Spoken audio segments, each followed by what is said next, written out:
എന്തിനാടി പെരക്കാത്ത് കയറിയിരിക്കണ? ധൈര്യം കൊണ്ട് ഇറങ്ങി പാടി. മുഖത്തോട് മുഖം നോക്കി സംസാരിക്ക. എന്തധികാരത്തിലാണ് നീ ഇന്നലെ തേക്ക് മുറിക്കാൻ വന്നവരെ നിന്റെ തേക്കാണെന്ന് പറഞ്ഞത്? എടി, എനിക്ക് എന്റെ അച്ഛൻ തന്ന ഭൂമിയിൽ നിൽക്കണ തേക്കാടിയത്. ഞാൻ വീട് വെക്കുകയും ചെയ്യും, ആ തേക്ക് മുറിച്ച് അച്ഛൻ പറഞ്ഞ പോലെ കട്ടില പണിയുകയും ചെയ്യും. ചങ്കൂറ്റോണ്ടേ നീ എതിർക്ക്. ഞാൻ ഇന്നലെ ഇവിടെ ഉണ്ടായെങ്കിൽ ചോര വീണാനിവിടാ. എന്താ നിനക്ക് മിണ്ടാട്ടൂല്ലേ? ഇറങ്ങി പാടി. കാര്യം പറ. നീ പെങ്ങളാണ് പോലും, പെങ്ങള്. എന്താടാ ഊടെ ഒളിഞ്ഞു നോക്കണ? നീ അവളെ ഇങ്ങോട്ട് പറഞ്ഞു വിടറാ. ഗൾഫിൽ വലിയ ജോലിയാണെന്നും പറഞ്ഞിട്ട് എന്റെ പെങ്ങളെ കെട്ടിയിട്ട് അച്ചി വീട്ടിൽ വന്ന് കിടക്കാണ് കള്ള പന്നിയൊക്കെ. ഇറങ്ങി വന്ന് സമാധാനം പറയടേ, അല്ല ഞാൻ അങ്ങോട്ട് പറഞ്ഞ.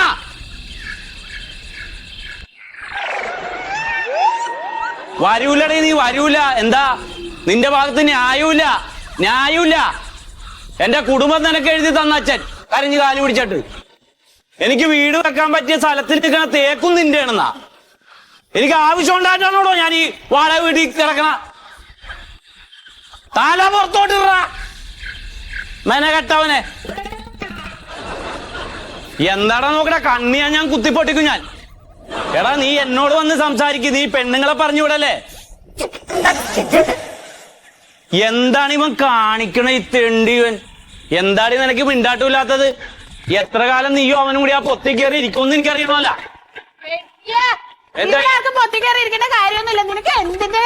എടി, ഇന്നലെ ആ തേക്ക് മുറിക്കാൻ ആള് വന്നപ്പോ അത് മുറിപ്പിക്കാൻ എന്താ നിന്റെ എന്ന് പറഞ്ഞാ നീ? പിന്നെ അല്ലാതെ ഈ മതിൽക്കെട്ടിനുള്ളിൽ വന്ന് കണ്ടവന്മാര് മുറിച്ചോണ്ട് പോണ ഞാൻ നോക്കിക്കണോടാ. എടി, ആ മതിൽക്കെട്ടിന്റെ അകത്ത് എന്റെ 25 സെന്റിൽ നിൽക്കണ തേക്കാടിയാ മുറിക്കാൻ വന്നത്. 25 സെന്റ് അങ്ങ് തലയിൽ വെച്ചോണ്ട് പോടാ നീ. എടാ, നിനക്ക് തന്നത് നീ എടുത്തോ? നീ അച്ഛനെ കരഞ്ഞ് കാല് പിടിച്ച് എന്ത് പോണെന്ന് നീ എന്റെ തനി സ്വഭാവം നീ അറിയോട്ടെ മണ്ടു. നീ എന്ത് നിന്റെ ആണ് എങ്ങനെയാണത്? നീ കച്ചറ വർത്താനം പറഞ്ഞ നീ എന്റെ തനി കൊണം അറിയൂ. നീ ഞാൻ നിന്നെ വെട്ടി കണ്ടിച്ച് ഞാൻ കളഞ്ഞാൽ എന്റെ ചോരയെന്ന് ഓർത്ത് മാത്രം ക്ഷമിക്കാണ്. അത് മാത്രമുണ്ട് എന്റെ അപമാനം. എന്റെ പൊന്നോ, നിനക്ക് അപമാനം ഉണ്ടാവൂടി, നിനക്ക് അപമാനം ഉണ്ടാവും. ആ മണഗുണാഞ്ചനെ കൊണ്ട് നിന്നെ കെട്ടിക്കാനാണ് അച്ഛൻ ആ വടക്കുംപുറത്തെ സ്ഥലമൊക്കെ വിറ്റത്. പിന്നെ ആകെയുള്ള വീടും കൂടി നീ സ്വന്തമാക്കി. എനിക്ക് ആകെ തന്നേക്കണ 25 സെന്റിൽ നിൽക്കണ ഒരു തേക്കാണ്. അച്ഛൻ എന്നോട് മരിക്കണതിന് മുമ്പ് പറഞ്ഞെന്താണെന്നറിയാമോ? മോനെ, ആ തേക്ക് വെട്ടിയിട്ട് നീ വീട് പണിയണം. എന്തിനാണ് ചത്തു മോളിൽ നിൽക്കണേ? എന്റെ അച്ഛനെ പറ്റി നീ ഇങ്ങനെ നോട പറഞ്ഞിട്ടുണ്ടാക്കി. എടി, അച്ഛന് ഞാൻ വാക്ക് കൊടുത്തിട്ടുണ്ടെങ്കിൽ ഞാനത് മുറിക്കുകയും ചെയ്യും. നീ പെണ്ണാണെങ്കിൽ നീ തടയും. നീ പെണ്ണാണെങ്കിൽ നീ തടയും. ഞാനത് വെട്ടുവാണ്. പണ്ടേ അറിയാം നീ തെക്കുവടക്ക് വെറുതെ തെണ്ടി കിടക്കോളന്ന്. അതാണ് അച്ഛനെ ഇത് മുഴുവൻ എനിക്ക്. നീ അച്ഛന്റെ കൂടെ വന്ന് കൂടി ഇന്ന് അതും ഇതും ആപ്പിളും കീപ്പിളൊക്കെ മേടിച്ചു കൊടുത്തിട്ട് എന്റെ വീടും സ്ഥലമാണ് നീ സ്വന്തമാക്കിയത്. നിന്റെ വീട് സ്ഥലം ഇത് എന്റെ അച്ഛനെ ഉണ്ടാക്കി മുതലാടാ. എടി, നിന്റെ അച്ഛൻ എന്ന് പറയാൻ നിനക്ക് എന്താ അധികാരോടി? നിന്നെ അയാളെ കൊണ്ട് കെട്ടിച്ചപ്പോ നീ പോണോടി മലപ്പുറത്ത്. സാധു മനുഷ്യനെ പറ്റി അനാവശ്യം. സാധു മനുഷ്യൻ താൻ ഒറ്റ ഒരാളാണ് ഇവക്ക് വലം വെച്ചു കൊടുക്കണ കേട്ടാ. അങ്ങേര് പാവയത് നിന്റെ ഭാഗ്യം, അല്ലെങ്കിൽ നിന്നെ പണ്ടേ വെട്ടി കണ്ടിട്ട്. അങ്ങേര് പാവയത് നിന്റെ ഭാഗ്യം അല്ല. ഞാൻ മുട്ടുകാലി ഞാൻ തല്ലുകൊട്ടിക്കാൻ ഇവിടെ ഇട്ടാണ്. നീ പോടി, ഞാൻ പരിപാടി. എന്താ എന്റെ സുഖമായിട്ട് ഇതെല്ലാന്നുള്ള പ്രശ്നമാണ്. ഇവരൊരു തേക്കിന്റെ അലമ്പും കൊണ്ട് വേറെ ഒരു മനുഷ്യൻ വരും കിടന്നുറങ്ങാൻ പറ്റാത്ത. തേക്കുന്നല്ലാണ് തേക്കില്ലേ ആ മരം, അതുമായി ബന്ധപ്പെട്ടൊരു തർക്കമാണ്. മണ്ടു പറയും മണ്ടുവിന്റെ ആണ്, പ്യാരി പറയും പ്യാരിന്റെ ആണ്. രാഘവട്ടം മരിക്കണതിന്റെ മുമ്പ് അവരെ സമ്മതത്തോടെ ഭാഗം വെച്ചു കൊടുത്തു. സംഗതി എല്ലാം ശരിയാ, പക്ഷെ ഈ തർക്കം തീരണ്ടേ? ഇങ്ങനെ നോക്കി കണ്ട പോയി ഇടപെട്ടാന്ന് ഒഴിവായിച്ചൂടെ? അത് ശരിയല്ല, കാരണം ഈ ചങ്ങ മഹാലമ്പാണ്. എറിഞ്ഞെളിയും ചിലപ്പോ മാത്രമല്ല തുപ്പുകയും ചെയ്യും. ഈ പ്രശ്നം ഉണ്ടാകുമ്പോ ഇങ്ങനെ നോക്കിക്കല്ലേ വേണ്ട, അത് ഇടപെടണം, എന്നിട്ട് അത് ഒഴിവാക്കണം. നിങ്ങളുണ്ടാ ഞാനും എന്നാ. എടി, എനിക്ക് അച്ഛൻ തന്ന ഭൂമിയിൽ നിൽക്കണ തേക്കാണ് ഞാൻ വെട്ടാൻ ചെയ്യും, വീട് വെക്കാൻ ചെയ്യും. നീ പറ്റണ ചെയ്യണേ. എന്താണത്? എന്ത് ചെയ്യാനാണ്? നിങ്ങൾ ഒരമ്മടെ വയറ്റ് പറഞ്ഞവരല്ലേ നിങ്ങള്? ഇവനെ കൊണ്ട് എനിക്കൊരു സൗകര്യമില്ല. അത് നിങ്ങൾ തമ്മിൽ തർക്കം ഉണ്ടാവാതിരിക്കാൻ വേണ്ടിയിട്ടില്ല. ജീവിച്ചിരിക്കുമ്പോ തന്നെ നിങ്ങളുടെയൊക്കെ സമ്മതപ്രകാരം രാഘവട്ടം ഭാഗം വെച്ചെന്ന്. സൂതൻചേട്ടാ, എനിക്ക് ഒരു തർക്കമില്ല. സൂതൻചേട്ടനെ അറിയാല, ആകെ ഉള്ളത് 50 സെന്റാണ് അച്ഛൻ മരിക്കുമ്പോ ബാക്കിയുള്ളത്. അതിൽ 25 സെന്റും വീടും കൂടി ഇവൾക്ക് കൊടുത്ത് ഇവൾ ആ മണഗുണാഞ്ചന് കെട്ടിച്ചു കൊടുത്ത് ഈ കണ്ട വടക്കേപ്പുറത്തെ സ്ഥലം മുഴുവൻ വിറ്റിട്ട് അയാൾക്ക് ഗൾഫിൽ ജോലിയാണെന്ന് പറഞ്ഞിട്ടാ കെട്ടിച്ചു കൊടുത്ത്. ഇപ്പൊ അവിടെ ജോലി ഇല്ല, അയാൾക്ക് കയറി കിടക്കാൻ വീടുമില്ല. അവക്ക് ആരുമില്ല, ഇവിടെ വന്ന് നിക്കട്ടെ, നീ നോക്കിക്കോളാം, വീട് അവക്ക് കൊടുക്കുന്നു പറഞ്ഞു. ഞാൻ ക്ഷമിച്ച്. ഞാൻ എന്നിട്ട് ഇവിടെ അലക്സേട്ടന്റെ വീട്ടിൽ വാടക കിടക്കണത് അറിയാലോ. ഇപ്പൊ എനിക്ക് തന്നെയാണ് 25 സെന്റിന്റെ അതിർത്തിയിൽ നിക്കണ തേക്ക്. സൂതേട്ട, ആ തേക്ക് ഇത് ഇത്ര ഉള്ളപ്പോ എന്റെ പേര് എഴുതിയിട്ടേക്കണ അതില്. ഇപ്പൊ അത് വളർന്നു വലുത്. ആ തുഞ്ചാനത്ത് പോയി നോക്കി എന്റെ പേര് കാണാം. ആരിന്ന് കേറി നോക്ക്. നിന്റെ പേര് ആധാരത്തിൽ എന്റെ പേരാണ് സുഖദേട്ടാ. ആധാരത്തിൽ നിന്റെ പേര് ഇപ്പുറത്താണെന്ന്. എടി, നീ താടി കൊണ്ട് വേലി കെട്ടല്ലേ അടി. അളന്ന് ഞാൻ അവിടെ സർവേ കല്ലിട്ട് നീ എടി, എന്റെ അച്ഛൻ എനിക്ക് എഴുതി തന്ന സ്ഥലത്ത് നിൽക്കണ തേക്കാണെങ്കിൽ ഞാൻ വെട്ടം ചെയ്യും, വീടും വെക്കും. പക്ഷെ എന്റെ സ്ഥലത്ത് നീ തേക്ക് വെട്ടു. നിന്റെ സ്ഥലത്ത് എവിടെ തേക്ക്? നിന്റെ സ്ഥലത്തിരിക്കണ തേക്കാടില്ല. അപ്പൊ ആഴ് നീ വിടറ. നിനക്ക് എപ്പോഴും ഉള്ളതാണ്. എന്തേലും നടന്ന അപ്പൊ തന്നെ അവളുടെ പക്ഷം പറയാൻ പറ്റില്ലേ? അവൻ ന്യായം അല്ല പറയണം. ഒന്നും ഉണ്ടായിരിക്കടാ, ഞാൻ പറഞ്ഞേക്കേ. അയ്യയ്യേ, നാട്ടുകാർ കണ്ട ചിരിക്കില്ലടാ. ഇനിയിപ്പോ ആ തേക്ക് മുറിക്കണം എന്നുണ്ടെങ്കിൽ നമുക്കത് വില്ലേജിൽ പറഞ്ഞ് സർവേറൊക്കെ വന്ന് ഇത് ആരുടെന്ന് തീരുമാനിച്ചിട്ട് മുറിച്ചാൽ മതി. അങ്ങനെ അളന്നാ മതി. നീ ഇളക്കാൻ നിൽക്കണ്ട. ഞാൻ പറഞ്ഞല്ലോ, ഞാൻ പറയണേക്ക്. ഒന്നാമത് ആ രാഘവേട്ടന്റെ പേര് കളയാൻ പറ്റില്ല. ഞാൻ പറഞ്ഞു അടുപ്പിക്കാൻ നീ ചെല്ലത്. ഒരു കാര്യങ്ങൾ വലിയവരായിട്ട് തീരുമാനിച്ചിട്ട് വേണം. അല്ലാണ്ട് നിങ്ങൾ എടുത്തു കാട്ടിട്ടില്ല. കണ്ടോ, അടുപ്പോ അടിച്ചല്ലേ. ഒന്ന് അവളെ കൂട്ടിട്ട് പോക്കാട്.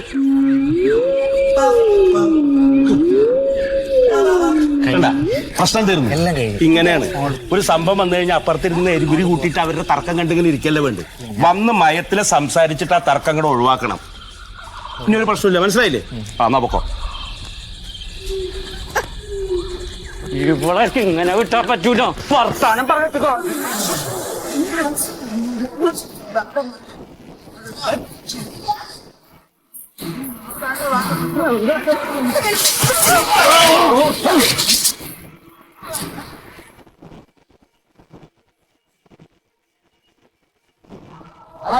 നോക്കിട്ട് പിടിച്ചോടാ. നോക്കിക്കുന്നു.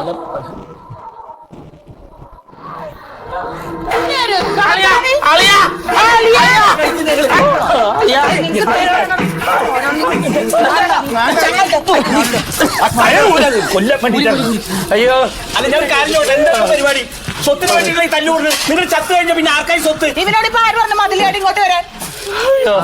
നിന്നെ ഞാൻ ഇങ്ങോട്ട് വരേണ്ട പറഞ്ഞോട് പറഞ്ഞാൽ സുധേ കൊണ്ടേക്കാട്ട്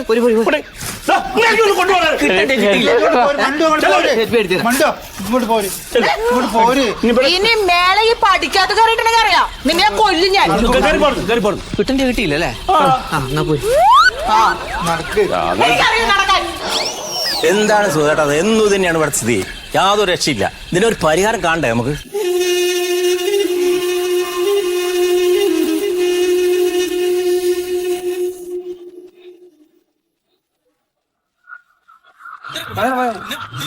ഞാൻ പറഞ്ഞു പറഞ്ഞത് നിനക്ക് മനസ്സിലാകണ്ട. മനസ്സിലായി അണ്ണാ. രാത്രി മരം മുറിച്ച പ്രശ്നമല്ലേ? ഇതെന്റെ പ്രസ്റ്റീജ്. പറ്റി അതൊരു ഇഷ്യൂ ഉണ്ടായതാണ് പറയാ. ഇതെന്റെ പ്രസ്റ്റീജ് പ്രശ്നമാണ് രതീഷേ. ഞാൻ ഒരു തവണ നമ്മുടെ സുരേഷിനെ വിട്ടതാണ് അത് മുറിക്കാൻ. എന്റെ മുതലാണ്. ഒരു 10-30 വർഷം മുമ്പ് എന്റെ അച്ഛൻ നട്ടൊരു തയ്യാണ് ഈ പറയണ തേക്ക്. അതൊന്ന് വളർന്നു വലുതായി വന്നപ്പോഴും അച്ഛൻ എന്നോട് പറയും, ഹരി ഇത് നിനക്കുള്ളതാണ്, നിനക്ക് വീട് വെക്കാനുള്ളതാണെന്ന് എന്നോട് പലപ്പോഴും പറഞ്ഞു.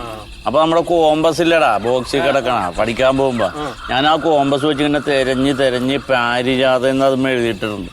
മരം വളരണ അനുസരിച്ചിട്ട് ആ പേരും ഇങ്ങനെ വളർന്നുകൊണ്ടിരിക്കുകയാണ്. ഇപ്പൊ നിനക്ക് മോളിൽ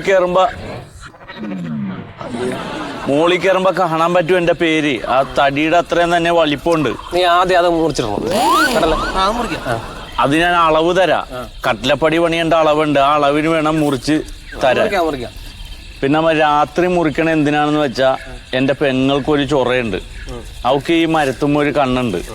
ഞാൻ ഇന്ന് രാവിലെ പോയി ഒന്ന് പേടിപ്പിച്ചിട്ടുണ്ടാവളാ.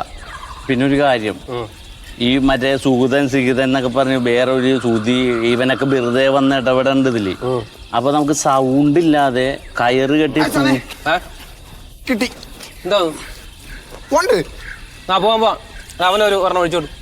നീ അവിടെ കയറി വരണ്ട മോനെ. ഇതെല്ലാം കൈയിരിക്കുന്നു. നമ്മൾ കുറേം കൂടി ഇരുത്തിയിട്ടേ മുറിക്കണുള്ളൂ. അത്ര രാത്രിയാണിത്.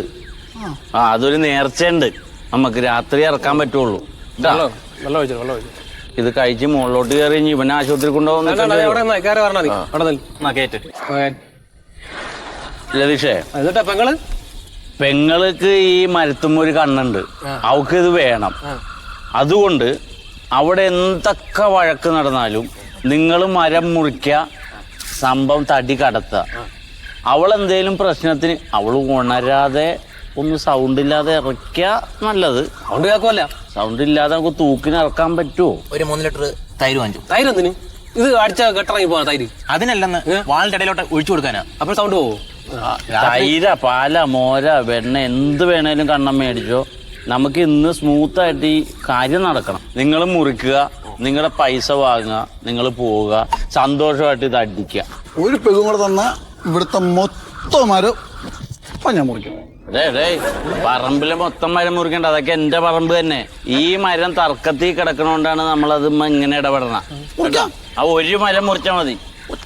ആ നീ ഏറ്റവും മുകളിൽ കാര്യം കൊമ്പ് മുറിക്കണം. നീയാണ് പറയണ താഴെ തന്നാലേ നല്ലപോലെ കയറാൻ പറ്റൂ. മതി മതി, പണി തുടങ്ങാം, പണി തുടങ്ങാം. തീർച്ചയായും.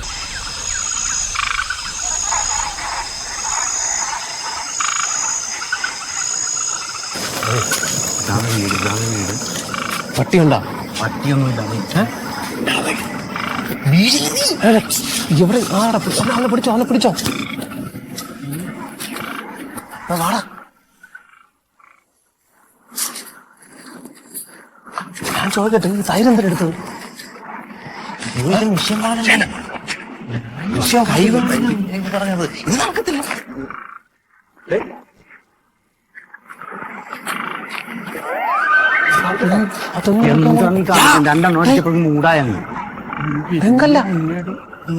തെങ്ങന്റെ കേക്കാണും കുറിക്കുന്ന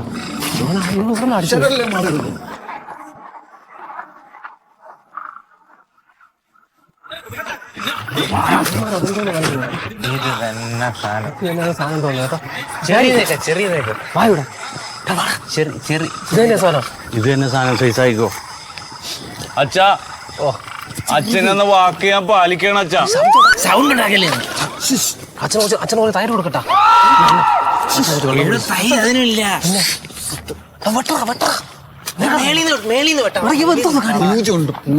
പൂജ എനിക്ക് പൂജ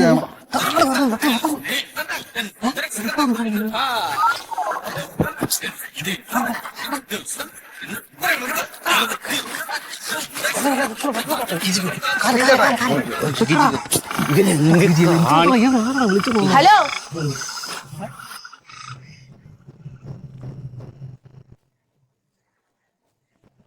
ഹലോ,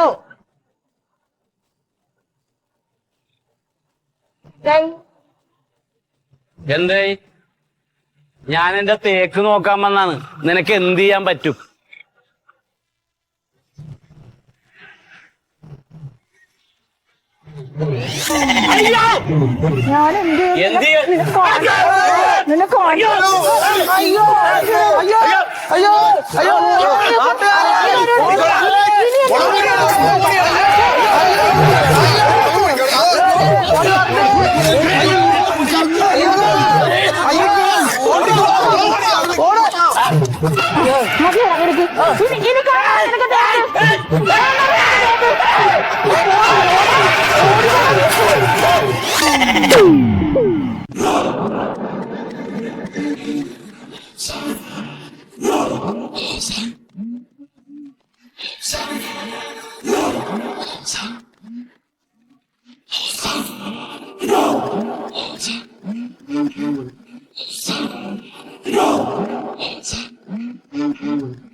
അല്ല വല്ല വേട്ടാ, നിങ്ങൾ അവിടെ പോയിരിക്കണ്ടേ? നിങ്ങളെ ഭാര്യയല്ലേ?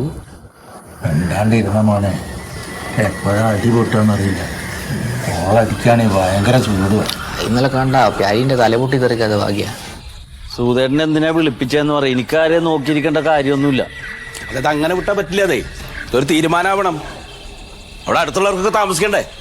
നിങ്ങളിത് എപ്പോഴും അടി മഴക്കും മകളായി കഴിഞ്ഞാൽ തമ്മിൽ തല്ലിട്ട് ആരെങ്കിലും ചത്തു കഴിഞ്ഞാൽ ഞങ്ങൾക്ക് പറ്റില്ല വന്നിട്ട് പരാതിപ്പെടാനൊന്നും ജാമ്യം നിൽക്കാനൊന്നും. ശിവദേട്ടാ, ഇന്നലത്തെ കാര്യത്തിൽ കോംപ്രമൈസ് ആണെങ്കിൽ നടക്കൂലട്ടാ. ഞാൻ എവിടെയും പോയി അടിച്ചോന്നല്ല, എന്റെ വീട്ടിൽ കയറിയാൽ ഞാൻ അടിക്കാത്ത. ഇന്നലെ ആവും പാടും ബഹളം നടക്കണോടത്ത് ഞങ്ങൾ വന്നിട്ട് തന്നെ പിടിച്ചു മാറ്റിയതല്ലേ? എന്നിട്ട് 4 ആൾ കൂടി തീരുമാനിച്ചൊരു തീരുമാനത്തിലെത്താന്ന് പറഞ്ഞല്ലേ? പിന്നെ രാത്രി വെള്ളം അടിച്ചിട്ട് എന്തിനാണ് തേക്ക് മുറിക്കാൻ പോയത്? വെള്ളം ഞങ്ങൾ വെള്ളം അടിച്ചിട്ട് പോയതല്ല. എന്റെ മരം മുറിക്കാൻ ഞാൻ എപ്പോ പിന്നെ പറയണ എന്റെ മരം അതെങ്ങനെ ശരിയാണ്? അതെ, ഒരു കാര്യം ഞാൻ പറയാം. ഇത് നിന്റെ മരം എന്റെ മരം എന്ന് പറയാറായിട്ടില്ല. അത് ആരുടെയാന്ന് തീരുമാനിക്കണം. തീരുമാനിക്കാനൊന്നുമില്ല, അതെന്റെ തന്നെ. ഞാൻ ഒരാളോട് ഇങ്ങോട്ട് വരാൻ പറഞ്ഞിട്ടുണ്ട്. കരുനാഗപ്പള്ളിയിലുള്ള എന്റെ കുഞ്ഞമ്മാവന്റെ മകൻ മന്മഥനോട്. അത് സർവേറാ, എല്ലാം ഇതിനെ കുറിച്ച് അറിയാം. മൂപ്പര് വന്നിട്ട് പറയും എന്താണ് ന്യായം എന്നുള്ളത്. അതുപോലെ ചെയ്താൽ മതി.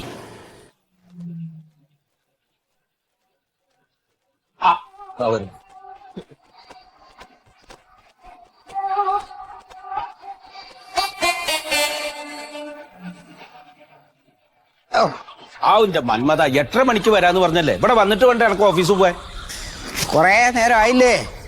വഴിക്ക് പെട്രോൾ തീർന്ന് അവിടെ നിന്ന് എടുത്ത് മുന്നോട്ട് വന്നപ്പോൾ പോലീസ് ചെക്കിങ്. ഹെൽമെറ്റ് ഇല്ലാത്തതിന്റെ പെറ്റി അടിച്ചു തന്നു. കുറേ നേരം ഇരുന്ന് കഴിഞ്ഞാലേ ഒരു പ്രശ്നമാണ്. ഓ, അങ്ങനെ മൊത്തത്തില് ഇടി വെട്ടി അവനെ പാമ്പ് അടിച്ച് ഇറങ്ങിയ പോലെ ആയി. ഓ,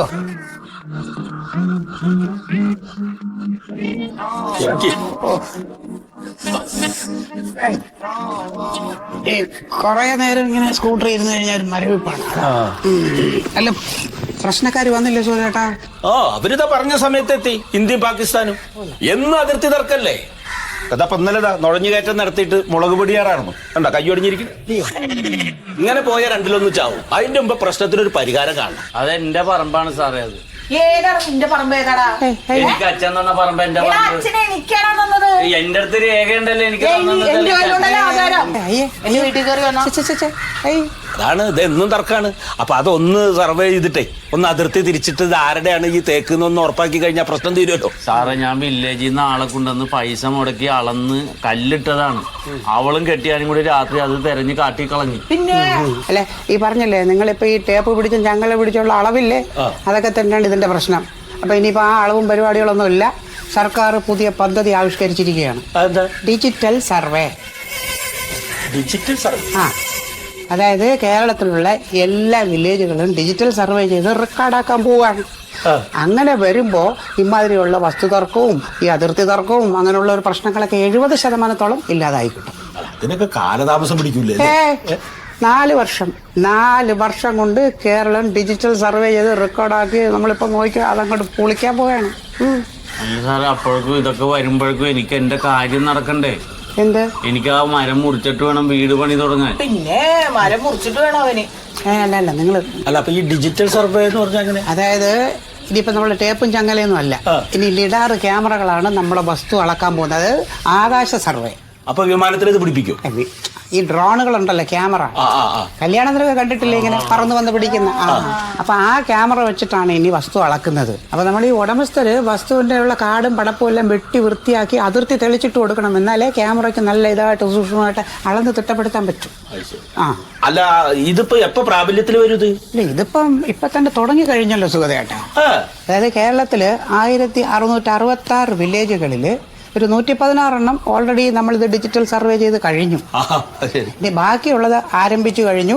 അതിലൊരു ഭാഗ്യം നമ്മളെ വില്ലേജും അതിൽ പെട്ടിട്ടുണ്ട്. അതുകൊണ്ട് ഉടനെ തന്നെ പദ്ധതികൾ നടക്കും കേട്ടോ.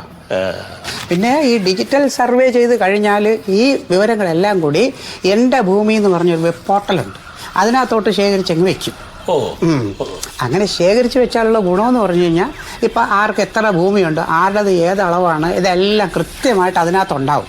ഇനിയിപ്പോൾ നിങ്ങൾ ബാങ്കിലൊരു ലോൺ എടുക്കാൻ പോകണമെന്ന് വെക്കുക. ഇപ്പം നമ്മൾ ലോൺ എടുക്കാൻ ബാങ്കിൽ ചെല്ലുമ്പോൾ അവർ ചോദിക്കും നമ്മുടെ അടുത്ത് കൈവശാവകാശം, വസ്തുവിൻ്റെ അത് ഇത് മറ്റത് മറിച്ചത് പലത് ചോദിക്കുമല്ലോ. ഇനിയിപ്പോൾ ഒന്നും വേണ്ട, ബാങ്കുകാർ എൻ്റെ ഭൂമിയിലോട്ടങ്ങ് കയറും. അവരടിച്ച് നോക്കുമ്പോൾ അവർക്ക് കൃത്യമായിട്ടുള്ള വിവരങ്ങൾ കിട്ടും. നിങ്ങൾക്ക് ലോൺ തരുകയും ചെയ്യും. ഇത് ഇവിടെ അല്ല, ഇനി അമേരിക്കയിൽ ഇരുന്നുകൊണ്ട് പോലും നമുക്ക് എന്റെ ഭൂമിയിൽ കയറി എല്ലാ വിശദമായ വിവരങ്ങൾ അറിയാം. മനസ്സിലായ നിനക്ക്? എന്റെ ഭൂമിയിലോട്ട് കയറരുന്നതാ സാറ് നിന്റെ ഭൂമി. സാറ് എന്തെന്നാ പറഞ്ഞ, നീ എന്തെന്നാ പറയണത്? എന്റെ ഭൂമി എന്റെ ഭൂമി തേക്ക് ഡിജിറ്റൽ സർവേ കഴിഞ്ഞ എന്ത് അടാറ് ക്യാമറ വെച്ച് അളന്നാലും അടാറ് എന്ത് ലിഡാറായാലും എന്റെ കറക്റ്റ് ആണ്. ഞാൻ നുണ പറയില്ല. എനിക്ക് എന്റെ അച്ഛൻ തന്നതാണ്. എന്റെ അച്ഛനെ എനിക്കാണ് നീ തന്നത് കാണിക്കറിയെന്നാണ് പ്രശ്നം. അയ്യ, നിങ്ങളെ ഇങ്ങനെ വസ്തുവിന്റെ പേര് തർക്കിച്ചാണ്ടല്ലോ വലിയ പ്രശ്നത്തിലോട്ട് ചെല്ലും. പിന്നെ ഒന്നും ചെയ്യാൻ പറ്റാതെ ആവും. ഈ തർക്കഭൂമി ഉണ്ടല്ലോ, അത് ഒരുമിച്ച് സർവേ ചെയ്തിട്ട് തർക്കിക്കുന്നവരുടെ പേരിൽ കൂട്ടായിട്ട് അങ്ങോട്ട് റെക്കോർഡാക്കി വെക്കും. പിന്നെ നിങ്ങൾക്ക് കാലാകാലം ഒരു ഒന്നും ചെയ്യാൻ പറ്റാതെ ആയിപ്പോവും. നിങ്ങളുടെ ഊപ്പാട് വരും. എന്തെങ്കിലും ചെയ്യണമെങ്കിൽ തന്നെ ഇനിയിപ്പോൾ നിങ്ങളല്ല അടുത്ത തലമുറ വിചാരിച്ചാലും പോലും നടക്കാതെ ആവും. അതുകൊണ്ട് വെറുതെ നിങ്ങളൊന്ന് ക്ഷമിക്കും. ഈ ഡിജിറ്റൽ സർവേ കഴിയണവരെ ഒന്ന് ക്ഷമിച്ച് അതെല്ലാം നമുക്ക് പരിഹരിക്കാമല്ലോ. അത് ഡിജിറ്റൽ സർവേ ഒക്കെ ഇനി എന്ന് കഴിയാനാണ്? ഞാൻ അതിനു മുമ്പ് എനിക്ക് പറ്റണ ഞാൻ ചെയ്തോളാം. ഞാനില്ല ഇതിന് കേട്ടോ. അങ്ങനെ പറയല്ലേ പ്യാരി, നമുക്കൊരു തീരുമാനത്തിൽ എന്ത് തീരുമാനം ഉണ്ടാക്കാനാണ്? ഇപ്പൊ ഇത്രയും കോടിക്കണക്കിന് രൂപ മുടക്കി സർക്കാർ എന്റെ ഭൂമി ഉണ്ടാക്കിയിട്ട് എന്റെ ഭൂമി ഇപ്പൊ നിന്റെ ഭൂമിയാണെന്ന് പറഞ്ഞാൽ എന്റെ ഭൂമിക്ക് ഞാൻ അവിടെ പോകും. കിടക്കട്ടെ ആർക്കും കിട്ടണ്ട, എനിക്ക് കിട്ടാത്ത ആർക്കും കിട്ടണ്ട. എന്റെ ഭൂമി എന്റെ ഭൂമി തന്നെ അല്ല, നിന്റെ ഭൂമിയായിട്ട് കിടങ്ങി നിന്റെ അച്ഛൻ വിദ്യാഭ്യാസം ഇല്ലാതെ ഇവനോടൊക്കെ പറഞ്ഞിട്ട് എന്താ കാര്യം? പിന്നെ എങ്ങനെയാണ് ഇതൊന്ന് പറഞ്ഞ് മനസ്സിലാക്കി കൊടുക്കണം. എന്റെ സാറ് ആര് പറഞ്ഞിട്ട് കാര്യമില്ല അവനോട്. അല്ല മണ്ടു, ഇതൊക്കെ മനസ്സിലായി സ്ഥിതിക്ക് എന്നാ നീ ആ തേക്കാണ്ട് വിട്ടുകൊടുക്കുക. അപ്പൊ പ്രശ്നം തരില്ലേ? അതെ, എന്റെ തേക്കോ അവന് കൊടുക്കാനോ? അയ്യോ, ഇങ്ങനെ പോണെങ്കിൽ നിങ്ങൾ രണ്ടാളും തോക്കുവേ. എന്റെ പൊന്ന് സാറേ, നടക്കണ കാര്യം പറയും. അല്ല, നിങ്ങൾ- എന്റെ തേക്കെന്തിനാ ഞാൻ അവന് വെറുതെ കൊടുക്കണേ? നിങ്ങൾ രണ്ടാളും ഇങ്ങനെ പിടിവാശി പിടിച്ച എങ്ങനെ പ്രശ്നം തീരുക? പണ്ട് നമുക്ക് പോവാ. പോവാ. അല്ല റബ്ബർ കിട്ടൂല. റബ്ബർ അല്ല, തേക്ക്. അതെന്റേതല്ലേ? ആ തേക്കിന് തേക്ക്. അല്ല മണ്ടു, ഒന്നുകൂടി ആലോചിച്ചിട്ട്. ഒന്നും ആലോചിക്കാൻ. ആ ചെരുപ്പ് ഇട്ട കല്ലുണ്ട് നല്ല. പറഞ്ഞാൽ മനസ്സിലാവാത്ത ആൾക്കാരല്ലേ സുഗതേട്ട? ഈ സുഗതേട്ടന് മനസ്സിലാവുമല്ലോ. എനിക്ക് മനസ്സിലായിട്ട് എന്താ കാര്യം? അവർക്ക് മനസ്സിലാവണ്ടേ? അല്ല, എന്റെ അവസ്ഥ സുഗതേട്ടന് മനസ്സിലാവുമല്ലോ. എന്ത്? 500 300. അതെന്താ? പെട്രോളിന്റെ 300 രൂപ. ഞാൻ തരാം. അല്ല പിന്നെ 500 അതെന്തിനാ? പെറ്റി അടിച്ചല്ലോ. എന്തിനാ പറ്റി അടച്ച്? ഹെൽമെറ്റ് ഇല്ലാത്ത. നീ തലയിൽ ഹെൽമെറ്റ് വെക്കാത്തതിന് ഞാൻ എന്തിനാ ഫൈൻ അടയ്ക്കാൻ പൈസ തരുന്നേ? അതെ, പുട്ടും മുട്ടക്കറി ഉണ്ട്, വേണമെങ്കിൽ വന്ന് കഴിച്ചോ. അത് കൊള്ളാം. അത് എന്റെ തലയിലായി. പുല്ല് വരണ്ടായിരുന്നു.